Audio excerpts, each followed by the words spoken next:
Disclaimer. To the Pharisees and Karens out there. How dare you! All guests on this show do not reflect the opinions of the host. The purpose of this show is to have interesting conversations, stretch our minds, and grow. Not what we want! If you are looking for an echo chamber, viewer and listener discretion is advised. You talk about extreme.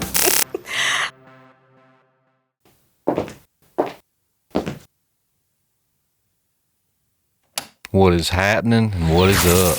Hold out your glass, because we're about to fill it up. Torches high. Look at it from a different perspective.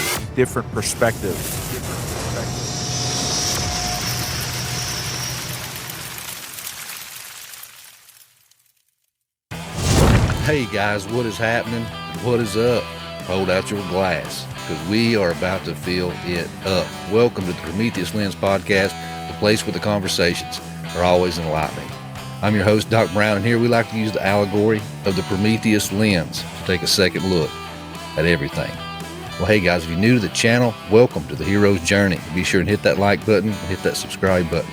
Down below is a banner with all of our social media outlets. Be sure to check those out on their various platforms, and that would be much, much appreciated.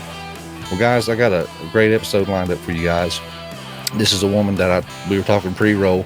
It was, I guess, God's timing, because I was in contact with her booker a few months ago, and it kind of slipped through the cracks. I'm an ADHD baby, you guys already know. But luckily, through the grace of God, we got to reconnect and get this lined up. So I'm real excited to talk to this person today. But I got Dr. Natalie Atwell, and she's a mental health professional. But I'd like to welcome her to the show for the first time, hopefully the first time of many. But Natalie, thank you so much for coming on talking with me and the listener today. Yeah, thanks for having me. I'm delighted to be here today, and I love the title of your show. My son was actually asking me, what does that mean this morning? So we had to start looking it up. Yeah, I've always been guilty of being a little esoteric, and that Plato's allegory of the cave, that always fascinated me. And as a conspiracy theorist and also as a Christian, it's kind of like Christ. Christ came to break the chains of bondage on people, and what they do? They killed him for it. Absolutely. Well, if you don't care, Natalie, just for those maybe that haven't been exposed to your work or some of your podcasts that you've done, you care just to give everybody a feel of who you are, what you do? Yeah, sure. So by day, I'm a mental health professional, and I have a private counseling practice that I run outside of the Charlotte, North Carolina area. And so we see people all over North Carolina, South Carolina, and telehealth in different areas where we're able to practice. I am a licensed professional, but we also are a faith-based practice. So that's really foundational to who we are and what we believe and how we view the world as far as our worldview and that lens, which I think is so important that you mentioned the lens, even in your podcast. And then I also teach classes at Liberty University. So that kind of keeps me fresh in the field. But because of what I do, I'm a researcher probably by nature. I'm curious about things. I'm inquisitive. And because I have a practice full of people, we talk and we collaborate. And over the last several years, we've noticed a huge increase in what I would call the weirder symptoms or strange symptoms, things that are not normal or not normal to what I have seen in clients for 20 years. So with that, I figured we needed to do something about what we were seeing. We needed to start asking different questions, treating things differently, and figuring out what was really going on with people. So that's kind of why I'm out on the podcast world, trying to offer resources and more information for people like me, for pastors, for just the regular individual who might be struggling and just is not finding the answers to some of their problems. Yeah, and I got to listen to one of your episodes that you did with a friend of mine from Paranoid Radio. I listened to that today on the way home and kind of got a feel of things. And one thing I wanted to touch on, because something that you talk about is and address is spiritual warfare. A lot of this stuff is spiritual in nature instead of medical. So you try to get a whole gambit approach instead of just looking at it from the medical side. You look at it from the medical side and the spiritual side. In your definition or the way you see it, when is it spiritual warfare, or is it just you making dumb decisions or just luck of the draw. Like, when you're looking at a case or talking to someone about their issues, when do you think that it is spiritual warfare? Is there any kind of classifying statistics or anomalies?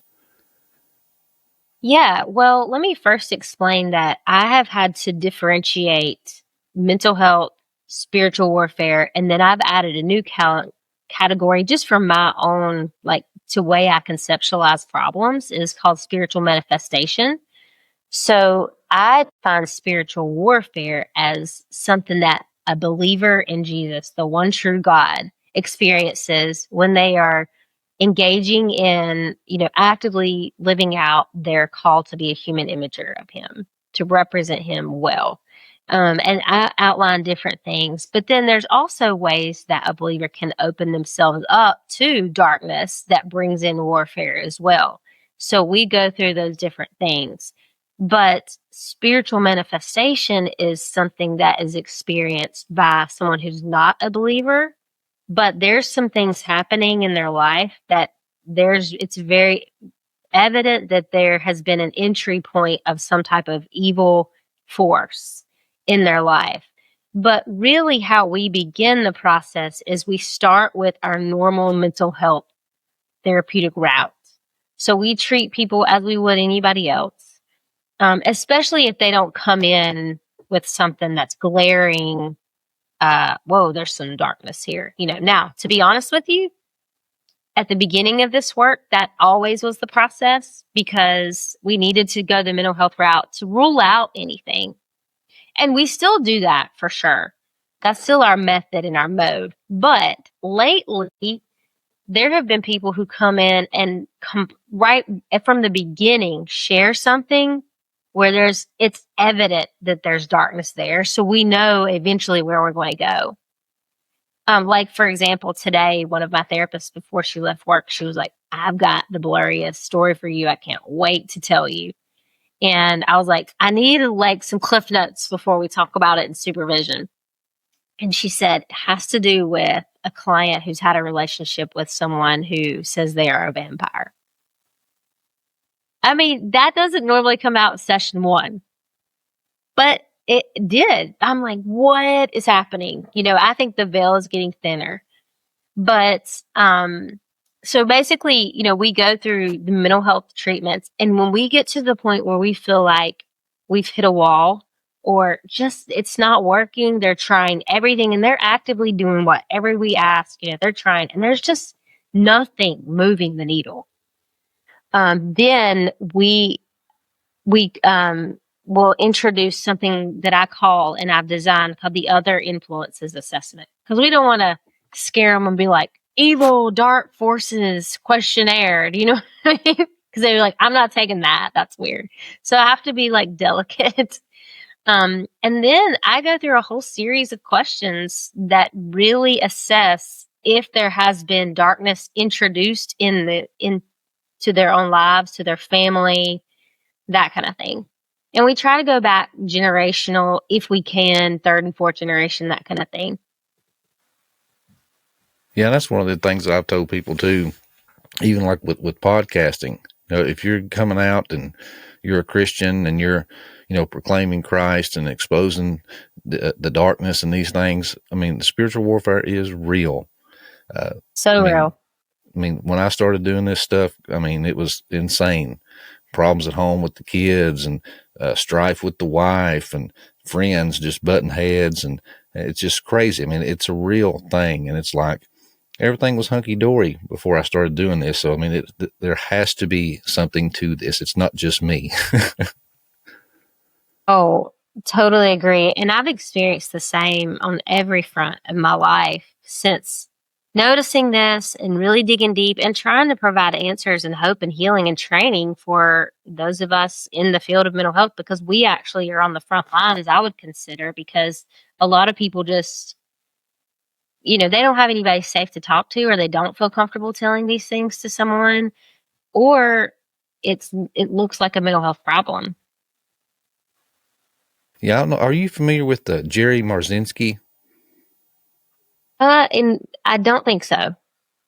Yeah, he's another mental health professional, and he's worked in the prison systems and also mental health wards. And he was in there. I can't remember how long. He's at retirement age now, but I done an episode with him a while back. It's not released yet at the time of this recording, but he's been on other shows. But he basically talked about all the patients that he had dealt with that had schizophrenia, that they were demonically possessed. And he said, as he got to talking to them, he said they had multiple personalities and schizophrenia, and that they would come out and be like, hey, the voices in my head told me not to talk to you anymore.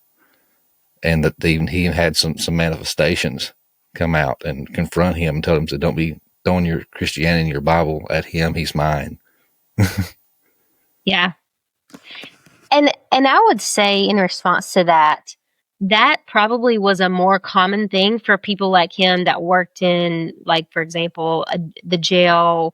They're working with more hardcore people with issues where they've gotten to that point.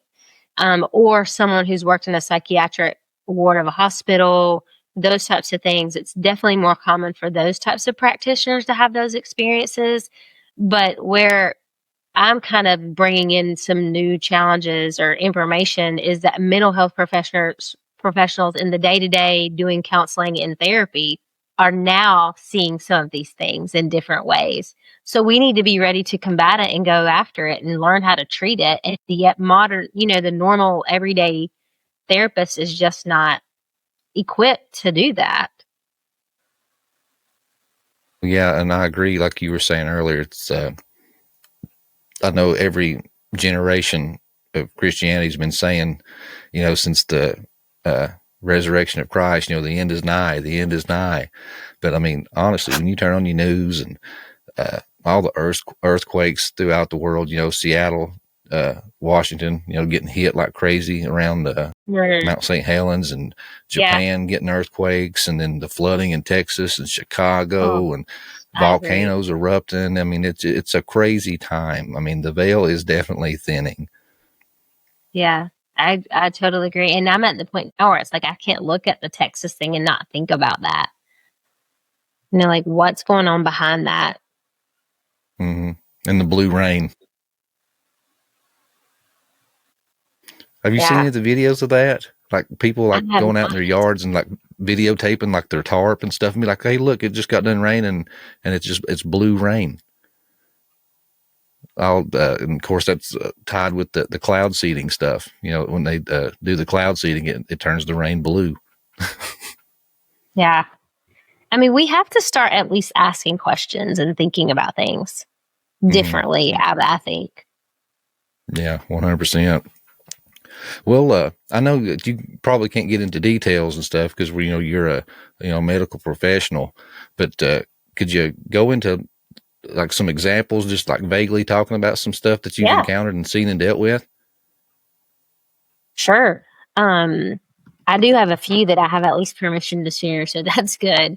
But one of the first cases that I really tried this with one of my long-term clients, because again, we went long-term. She found some relief in doing certain types of techniques, but nothing ever fully gave her relief. She used to have, I call it health anxiety. So just a normal person, you would never meet her and think she was scared to death to go to the doctor, scared to death of medical things. I mean, very healthy young person, no reason to feel that way. No childhood trauma, no like surgeries in the past, nothing like that would kind of give someone that feeling or link to that. And, I had tried to uncover like, what is the root of this? Long time, all kinds of stuff. We could never do it. I mean, I'm talking about years. And when I started studying this and doing some stuff, I said, do you mind if I try this assessment on you? And just because I just want to, and I just knew I was safe with her and all that. And so we did the assessment, and she ended up remembering this experience that she had in 6th grade, where she was at a person's house, like a neighbor's house, playing, and She remembers the parents were smoking pot, and she came from a very Christian home. I think she was even homeschooled, maybe, if I can remember correctly. And she remembers that the daughter started wanting her to play with the Ouija board. And I think they did a little bit, and then she was scared. And so she ended up leaving, running home, and she never went back. And when we talked about that incident, she said, that is the moment. She said after that, she said, I almost could smell the marijuana after we did the assessment. And she said, I remembered that's when my health anxiety started. Wow. And I was like, that's the root. That's it. There's not always a link, but if there is a link and if there is something. And so we did some work around, reframing that memory and casting out, renouncing any associations that she had within her mind, her thoughts from that experience. And she has had a complete mindset change and I believe healing from the Lord in that area of her life. She's doing much better. She can go to the doctor without fear. And I mean, you can't help but think that hey, the Lord used that. That was an entry point of something in her life that caused evil. And she's this precious believer who wants to do good. And that's who the enemy really goes hard after. And so I believe that was a huge, first, story of this actually working. And then we've had other situations, to be honest, where we've found those associations from the assessment. We've said, hey, we think this problem is related to this, one, for example, and this one probably won't shock you or your listeners is, we felt like one person's symptoms could be related to her father's involvement in Freemasonry. But that family was not open to that suggestion. So they have to be willing to, go against that thing that's causing the problems.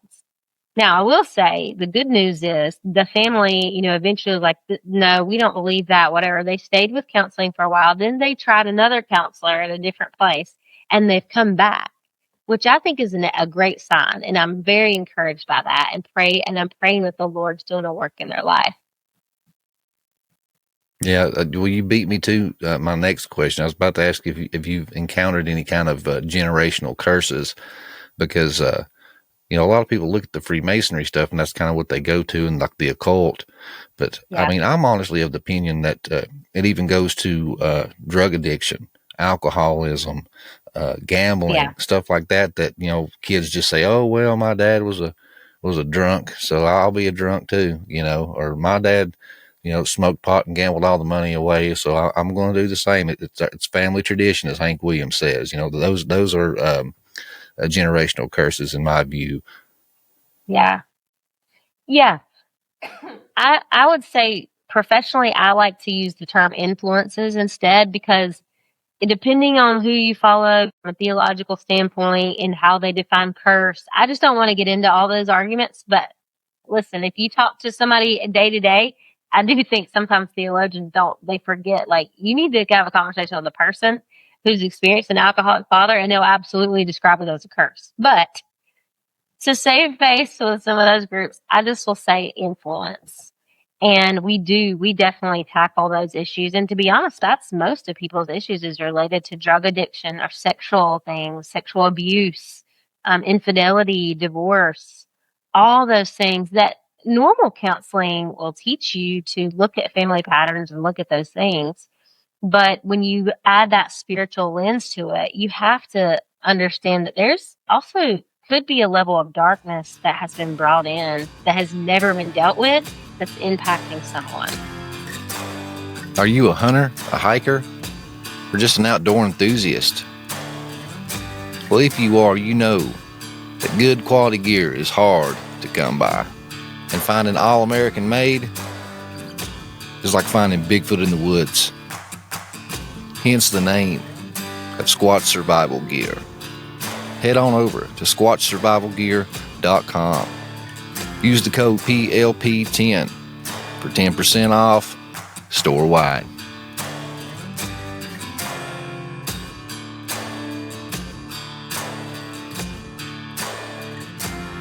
With the price of eggs and bread slowly approaching a day's wages, it's more important than ever than to secure the value of your dollar. One thing that has remained steady is gold and silver throughout the ages. Back in Roman times, a piece of gold would get you a toga. That's the equivalent of $3,000 today. That still remains true to this day. For a full suit, shoes, tie, you're looking at about $3,000. Because gold and silver holds its value. So if you're tired of watching the value of your dollar go down every single day, it's time to get off your hands and make a move. I've recently teamed with Cornerstone Asset Metals. Reach out to those guys for all of your financial needs. It's time to trade in that forever devaluing dollar into hard assets that you can hold, like gold and silver. Be sure and check the link down in the description or the number on the screen. And hey, tell them Doc Brown sent you. Yep, and even just, putting curses on yourself too. I mean, I think that's why, the Bible tells you to speak life, not to speak these dark things, and that life and death lie in the power of the tongue. My father, he died at 29. I was 8 months old, but my mom told me all the time that he constantly said that. He said, I'm a hellion, and I ain't going to see 30, so I got to live for the now. And he was an alcoholic and a drug addict, and everybody he'd run with was, and I dealt with it a lot in my family and seen the effects of it on not only the person, but the family around us and stuff like that. And, call it a generational curse or influence, but either way, it's like I had to find out for myself, and broke the chains of that. Thank God, through the grace of God. But it's a very strong hold, whatever label you want to put on it. But it's easy just to say, well, this is how it is, and this is the hand I'm dealt. Yeah, it's true. And, to be honest, there's even things that people don't consider, like narcissism, that I think can be somewhat of a generational influence. That's a personality disorder. And so that's not a clinical diagnosis where someone can show genetic links to a degree. But I do believe, and brain science shows that who we are is shaped by who we love. And so if you've watched someone model these certain types of behaviors your entire life, there's a good chance you're going to live out and display those same types of behaviors. I mean, that's the same idea with alcoholism, really. Although there can be a genetic component there as well. And that's the idea of epigenetics, where you're turning certain genes on by the choices that you make when there is a genetic link. But yeah, that can be a type of influence as well, or curse. Which, when you talked on that show that I was talking about earlier, shout out to Trebles Garcia, but you kind of got into like the new age and how even nowadays that medical providers and mental health professionals are integrating these new age philosophies and teachings and practices into the medical field, and how it's ultimately just harming people instead of helping them. Yeah, absolutely. Thank you for bringing that up, because that's kind of the other side of the coin. Is on one hand, we've got people coming in who are battling darkness that have no idea where it's coming from or how they've introduced it in their life or how it's been introduced to them. And then on the other hand, we now have therapists who are bringing darkness into the session and and I don't think that they're meaning to do that. They think that it's helpful. But yeah, you can take a CEU course to earn credits to maintain your license, as all professionals do, on how to use tarot cards in session. That's scary. That's divination. That's inviting darkness in. I'm also not a fan of like the hypnosis type practice, And I know people that I've gone to church with who said, "Hey, that was great. It helped me." And I'm like, I just don't. And here's the part of it and where the deception of the enemy comes in is there may be an aspect of it that is helpful to a degree, but eventually it's not going to produce the results you want to. And it might help you in one area in one moment, but then it's going to bring in some other darkness.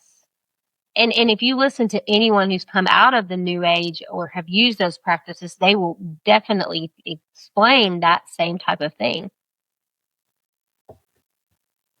Well, yeah, 100%. I've actually interviewed a few people, and they talked about, the tarot and the astrology and the star charts and all that stuff. And then once they come to Christ and found their faith, it was just, when they tried to do those things, it's just how they just felt so heavy in their spirit, and just they knew they were not supposed to mess with that stuff. Now, what's your opinion, which I can safely assume what your stance is just from your last point, but I guess to dive into it a little deeper with you, what's your thoughts and opinions on a lot of these resorts and stuff now that are even having like ayahuasca shaman trips, for $1,000, you can go to this resort for the weekend and a shaman give you some ayahuasca and you could just have your spirit journey right there and they watch over you. And I didn't know, what was your thoughts on that? Oh, I'm very much against it. And again, because you've introduced evil into your life, and you may not experience it then, but you will at some point in your life. And the crazy part, I've been in conversations with people who say, well, I want to use this because it helps with PTSD, with post-traumatic stress syndrome. And there's been people out there who are doing it and they're trying it and they're saying, but I believe that mental health is a commitment to reality at all costs. And that's my definition, my favorite definition by Scott Peck. So it's not mine. I can't use that, but that's what it is. So ayahuasca and these retreats and other things like that are escapism. It's not healing the trauma in you. That's what they tout it as. They're like, it's getting gone or it's erasing it. That doesn't happen. So there has to be a commitment to bringing that thing to reality where you're in your right mind. You're not in some drug-induced state. You're in your right mind in a safe place where you can process something and reprocess it in a healthy way. Or reframe, or there's lots of good techniques, change your thoughts into good thoughts that are biblical. Yeah, I really like that definition. It's a commitment to reality, because it's kind of like painkillers. When you got lower back pain or knee pain, and we'll just give you some Hydro 10s. Yeah, that'll get rid of the pain, but the problem's still there. You're just masking the pain, and you're just kicking the can down the road. And one thing that brought to my mind when you made that comment was, I listened to a lot of Jordan Peterson and read a lot of his books, and how he gets into archetypes. And one of the ones he likes to bring up about escaping reality, he said it's kind of like an archetype that a lot of people have is Peter Pan. Yeah. And he says, if you look at Peter Pan, what does he do? He doesn't want to grow up. So what does he do? He makes up this entire fake fantasy land called Neverland, and he never grows up. He said, and why would he? When he looks at Captain Hook's a miserable old man. He doesn't want to be an old man. He doesn't want to grow old. And he's the king of the Lost Boys, but he's king of nothing. Who wants to be king of the Lost Boys in Neverland that doesn't exist? They're escaping reality. And that's the deceit and the lies of the enemy. We have to remember, that's his main tactic, is lying to you. And he's good at it. He's the father of lies, and that's, whether that's the devil, the serpent, whoever people want to call that, but anybody against the Most High God, which is Yahweh, I believe, Jesus. And, one of the things he does is exactly, I love that example that you gave. And he will present through ayahuasca, through tarot cards, through all these other dark ways of this illusion that, hey, you don't need to experience freedom from that pain. You need to escape it. And when in good therapy and help healing therapy and even biblically, you have to bring those things to light. Well, there's pain involved in that. And people don't want to experience the pain of even looking at their own sin or looking at their own life. And so they want to flee from that because the enemy tells them if you experience that pain again, it's going to stay there. But the truth and the reality is if you reveal that, God can heal it. Yeah, amen. And that's something that I actually have incorporated, like even in the intro of my show. I got Derek Gilbert doing like a voiceover, and he says, you have to go on the hero's journey. And what that means is you have to go into the unknown. You got to be brave and face the unknown. You got to face your dragons in your life. You got to slay those dragons and rescue the damsel and hoard up the treasure and come out on the other end as a hero. I mean, whether we realize it or not, we are all on the hero's journey. It's just some of us ignore the call to adventure or to the unknown, and we kick the can down the road once again. Yeah. No, I love that. It's so true. Well, and heroes honestly, have to experience some pain sometime to get to the other side of the hassle. Well, yeah. Like you said, everybody wants to run away from the pain and escape reality. Nobody wants to face their fear and see how, ugly and messed up they are and what they need to fix. Yeah, exactly. Which you are also an author. You want to talk about some of your books and some of your writings? Yeah, sure. Thank you. I wrote a book actually about my own story, which was vulnerable for me because I'm someone who sits and listens to other people's stories. But I wrote a book, I Can Do Anything in the Right Pair of Shoes. And it's really my journey of growing up with a birth defect called club feet and how that shaped a lot of who I am today. And I use the analogy that God uses in scripture about the shoes of peace. And I'll just talk about the different things I've learned throughout life and within therapy. And I've offered some techniques and lots of different things in that book. So yeah, thanks for asking. And I'm actually working on one now about the mental health and the unseen realm, really. I'm actually hoping that we go with the title my youngest son came up with. He was like, Mom, I think you should name it Behind Humanity. And I was like, that's kind of good, And so that's sort of the working title now. And it's done. It's just in the, hands of the publisher to do all those things. But again, just an effort to equip people with this information and tools to share so that more people can, be aware of it and treat it properly. And I do have an online course too that people can take, whether they're a pastoral counselor, a regular counselor, or just the everyday person who's curious about these things. And I use a lot of Heiser's work. I'm sure you're at, Michael Heiser. Oh, yeah. That was really transformative in my journey of learning about these things. The unseen realm, and I just love his approach to things. It just helped me to see things in a whole new light.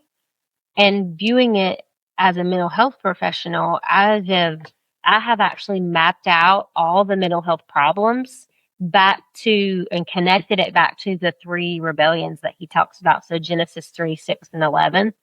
I can find connections in the way I see it, like those things originated back then. So that's been really cool for me as well. So I talk about that, or I'm going to talk about that in the book when it comes out.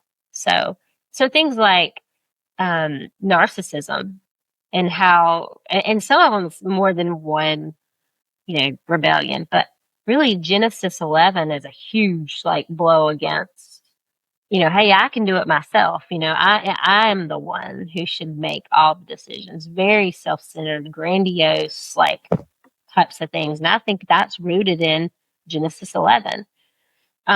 Sexual abuse, sexual sin, I think is straight from Genesis 6. It's hard not to see that there. Addiction. If you look at the forbidden knowledge that was given before the flood that made humans made the world so depraved at that point, I think that started in Genesis 6. I think suicide definitely started with Genesis 3, where the enemy tells them, to do something basically to kill themselves. You He will said, surely surely you not won't die. die. Yeah. He's putting that influence in your mind. So the cool thing about being a mental health professional and tying those conditions back to those things is now I'll tell someone, you're being influenced by a dark force that's telling you to harm yourself. These thoughts are not coming from you. They're coming from an outside influence. And the funny thing is, or the interesting thing is that they always are like, I feel like that. You just have to give them the words for it, because they will say things like, I don't feel like myself. You know what I mean? But then it's harmful if someone says to you, these are just your thoughts. Well, then it makes them still the bad person. Mm-hmm. Yep. Well, look at And even it's not natural to Peter. kill yourself. Yeah. When Jesus was about to head up to Mount Hermon and transfigure, he's like, the Son of Man has to go, and I'm going to die, and come back and destroy the temple and resurrect it in 3 days. And he's like, surely not. No, this will not happen. He was like, get behind thee, Satan, because that was Satan putting that thought in his head. Exactly. Mm-hmm. But we have to look at it in terms of that, and we've been deceived by the enemy to think that our battle truly is against ourselves or against other people, which is anti-scripture. Yeah. Well, since we got down the Michael Heiser road, I have to ask you about Deuteronomy 32 and verse 8. Do you think that that was literally, B'nai Ha Elohim, sons of God, given dominion over the nations?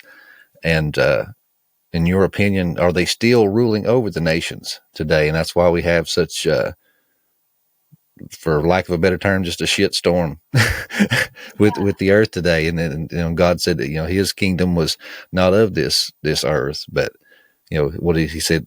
Abraham, Jacob is my allotted portion, and He called out Abraham, and He said right there, through your name, all nations, shall be blessed. Do you think that has something to do with dominion over certain territories and certain spirits? Because a lot of people talk about in the United States, it's a kind of like a nana spirit. It's sexual immorality and drugs and that kind of thing. Is really predominant in America. All right, wanderers, here's one for you. Bigfoot's been spotted again, and this time he's rocking a hat from the Soul Squatch. These folks aren't cranking out novelty shop swag. They're making gear that's Squatch approved. Thoughtful design, good materials, and built for the real deal outdoor use. But yeah, it still carries the myth. Whether you're out running trail cams or just catching your breath by the fire after a long hike, this gear holds up. Check them out at thesoulsquatch.com. And if you believe, you are already one of us. Yeah, I do. I believe that there are still principalities at play in the world today. And the funny thing is, if you go to other nations and you have these conversations, that's not a weird thought to them. I do mission work. I love mission work. And you learn, we would do work in the Philippines, and the idea that there could be a territorial spirit or there could be something over, and that is not something weird to them at all. And these are firm believers in their faith. Africa is the same way. That's not a weird conversation to them, but we have become so desensitized and really biblically illiterate, to be frank, is what it is, in the United States, that we don't see it for what it is, and we're being caught off guard every day. I will say that, if a nation is predominantly Christian or an area is Christian, you're driving out the darkness. And when you share the gospel and the gospel is received, that is the ultimate way of spiritual warfare, for sure, because you're displacing their authority. But we are opening doors and allowing these spirits to take over and really rule. And, it's crazy, because when I have these conversations with people, within certain churches, that, they at first they'll think I'm crazy, but then there'll be someone who comes to me like, can we talk about this later? I'm like, absolutely. And I just think that's so helpful. But then eventually it's like, I don't know if you heard that story several months ago about multiple suicides within Texas in the certain sheriff's department. No. But it's like, you can't look at that kind of story and think there's not something going on there. You can't look at there, to be honest, there's been several accidents, like horrific road rage type things where people have died, been shot, all kinds of stuff in this one corridor, near where I live. And it's like, I can't help but question, is there something going on in that area? And I'm not saying that you should always assume that. I do use the C.S. Lewis quote, like, the devil's not behind everything. But he's also not where the church has gotten in America, that he's not there at all either. Yeah, that's what I was going to say. They say the greatest trick he ever pulled was convincing that he didn't exist. Absolutely. And I think he's gotten bolder, and the veil's getting thinner, and I think the activity is increasing because, again, like a lion who loses, they become more violent on their deathbed. So I think the closer we get to the return of Christ, the more he's going to amp up his things. And we've got to be ready. Yep. It said that when he's seen Satan fall like lightning, it says, woe unto the inhabitants of earth, because he knows his time is short.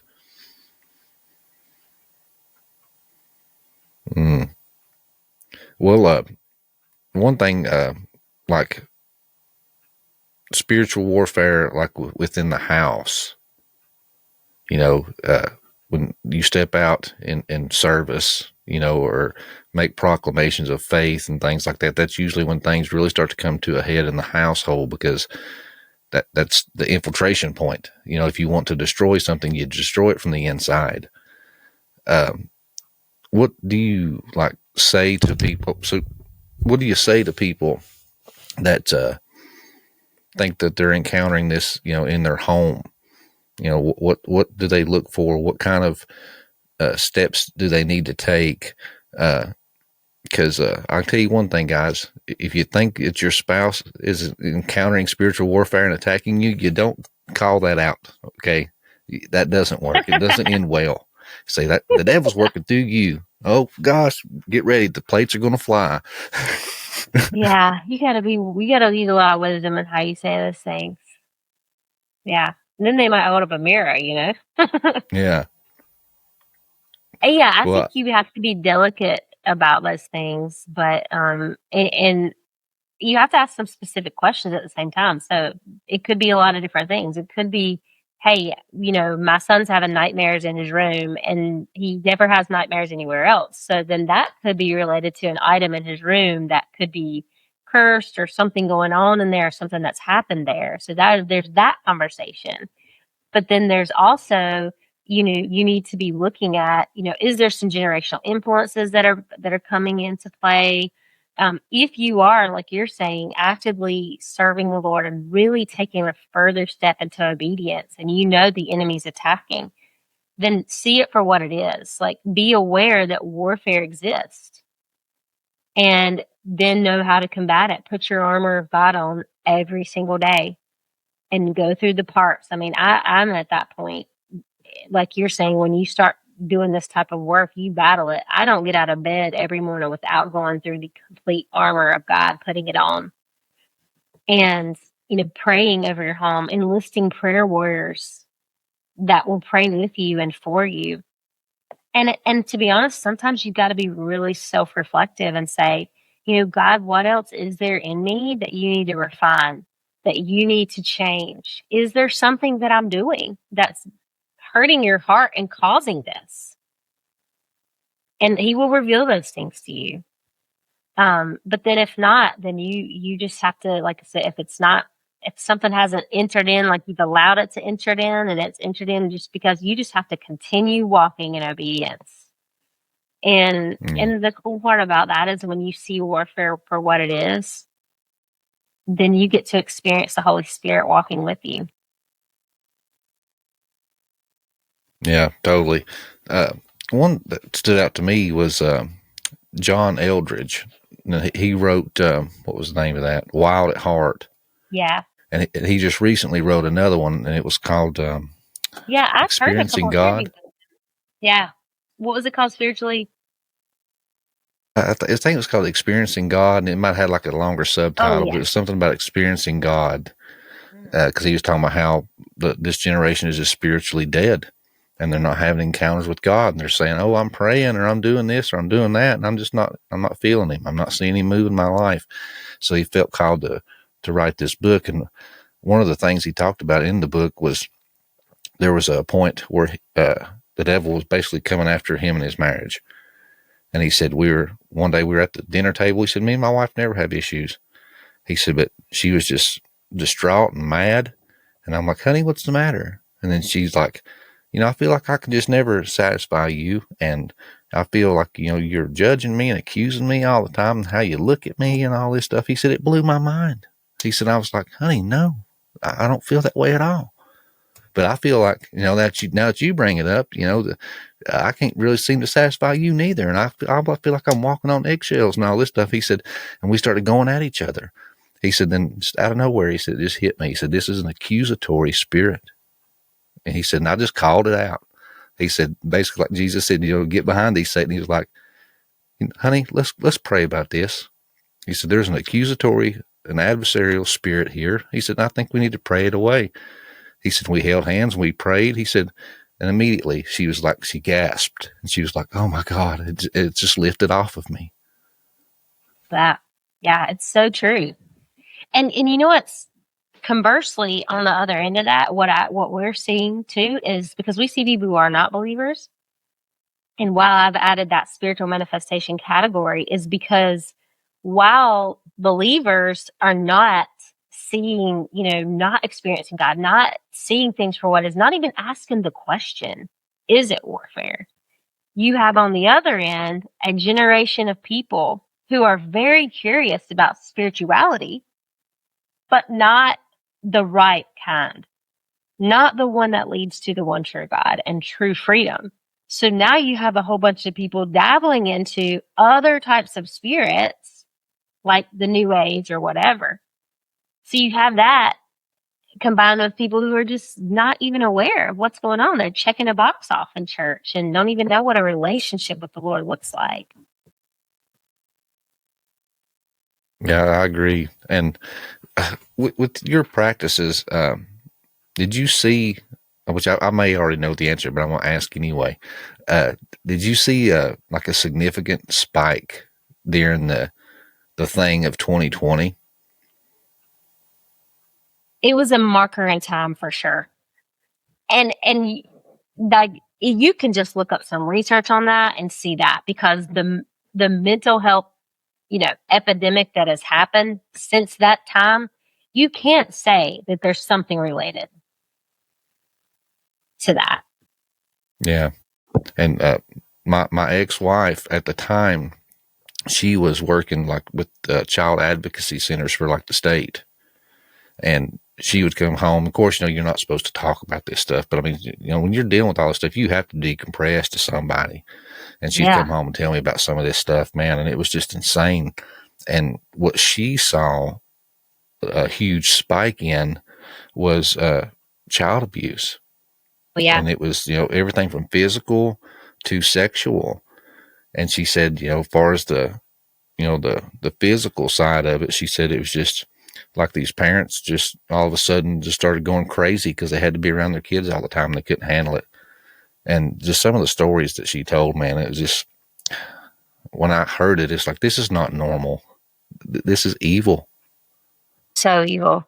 So much evil behind that. I mean, really the problems are endless, and child abuse is one of many. I mean, you think about the parents who, started day drinking and how that's led into so many other problems. Or you think about isolation, for example, or the learning disabilities that have come out of that, or the learning struggles. There's kids not able to read years later because of it. And, again, the mental health stuff, and I tried to fight it as hard as I possibly could locally, where I had influence, like kids need to be together. They need to be in school. It nobody wanted to hear the mental health research then. And now we're experiencing the fallout of that. I mean, and just the increase of my staff alone could be viewed in light of that, to be honest. And that's heartbreaking if that's the problems are increasing because of that. But I absolutely, and even the family problems because of we disagree over, the views that came with that in that season. Yeah, because you had a lot of people that was hard line, you have to do this thing or you're endangering other people. And then there was some that's hard line, like, no, you're not infringing on my rights to what I put in me. And so, I mean, that was definitely a dividing line. And it wasn't in my family. Anything like it. Yeah. Yeah. I've never seen anything like it in my, mid 40s years, in my 44 years of life, I've never seen anything like it. And I've lived through the explosion of technology, being an 80s kid, seeing the 90s stuff, seeing Y2K, 9/11, things like that, but nothing ever divided people like this. I mean, the church alone, whole congregations shifted to other churches, whole groups of people. Like, it was the Great Migration, of depending on what you believed and how a church was handling something. Yep, it was. I've heard a lot of people say, that was the one time that people really needed God, needed some direction. But a lot of the churches were closed. But you go to Walmart, and what was it? It said they had the curfews, and you couldn't. They closed all the stores down like at 10 o'clock or something like that back then. I used to joke, I'm like, yeah, because that bug only comes out after 10 o'clock. Yeah. We lost our mind. Like, the world lost their minds, It was insanity. It was a time of just mass hysteria and insanity. I totally agree. And it is, and you can't help but think like of the darkness that was behind all of that, the problems that are still coming out of that are so unrelated to the virus itself. So I hope that doesn't get you canceled. No, I think we're finally to the point now. I think it's like as long as you're not talking about any kind of anti-vax stuff, I think you're okay now. They're cool with it now. Awesome. I still don't try to use the word. Oh, it's just, it's crazy. And then, you have other markers of increase and stuff like, social media and technology, which is not bad. Like, I was having the conversation with a staff member today about AI and how, I believe there's some dark entities behind that, to be honest, at some level. But yet we all have to interact with it to a degree every day. And you're going to have to, unless you're going to, go on some type of plantation by yourself in that type of group that doesn't use anything. And so we have to be wise, and we have to know how to steward things well and not let it take over our critical thinking and our brains and our, capability to do everything, so our brains don't rot. I mean, the fact that that's a term today. Yeah, well, it tells you, you're to be wise as serpents, but gentle as doves. And that's something, honestly, I've talked about a lot. Like Christianity as a whole, there's such isolationists, and it's like they, Scripture tells you, you're the shining city on the hill. You're supposed to be the light in the world. You're the candle in the darkness. And so if you're a Christian, you have this candle. So what use are you doing if all of yous are huddled up in a big circle with the doors locked and looking around at each other like, yeah, I got a light, we're all saved, but what about all the people in the dark out there? You're supposed to be going out. And so many people, especially in like these conspiracy circles, everything's Freemasonry, everything's the Illuminati, everything's in on it. No. Christmas is pagan. Halloween's pagan. So I'm not, having anything to do with that. It's like, man, that you're isolating yourself from the world. Yes, I agree with Honestly, you. you go back Totally. far enough, hell, everything is pagan. Yeah, for sure. And I agree with you. I think we can redeem certain things, and we don't have to view it in light of that. I agree. You can get a little crazy about stuff. Yeah, I agree. And I'm a firm believer in that. And I was raised to be that way. I mean, I went to public school, and there's some people today like that's anti, but I'll tell you, my kids go to public school. And if God calls you to put your kids in Christian school or homeschool, like that's awesome. You need to do what God calls you to do. But I'm gonna tell you, my kids are stronger in their faith because of it. They're sharing the gospel at school. They're leading. My oldest son's going to lead his FCA at school next year as a senior. I'm super proud of that. Like they are shining light in the dark. I mean, my son asked me yesterday about having a meeting with a friend of his that's Hindu, and he wants to share with him the one true God. He wouldn't have that if he wasn't in these, having these opportunities. And I just don't feel. I know my kids know the truth. Mm-hmm. And Yeah. I'm thankful for that. And we do have to do the work at home to prepare them for that. And we have to say, hey, talk to us about the crazy stuff that if they say something at school and there's been plenty of times when I've said to a school, that's garbage. Don't be sharing that with my kid, or you shared this with my kid, please explain. Mm-hmm. And even in that conversation, there's a chance to shine the light. Yeah. 100%. Well, Dr. Natalie, I really appreciate you coming on and talking with us. I've really enjoyed this conversation. Me too. Thank you. Before we go, just let everybody know websites, social medias, anything that you'd like to plug to the listeners where they can find more of your great content and discussions and books too now. Well, thank you so much. Mental Warrior Consulting is my website. So you can go there and find all the different resources and things. And then I'm on social media, just trying to share all of these things. You can find me at Mental Warrior Consulting, at Dr. Natalie Atwell. So usually those are great ways to find me, but we'll send you all the links if you want to put those in the show notes too. And we're happy to share a discount for the course if anybody's interested in that for the listeners, because we just want that to get out. So awesome.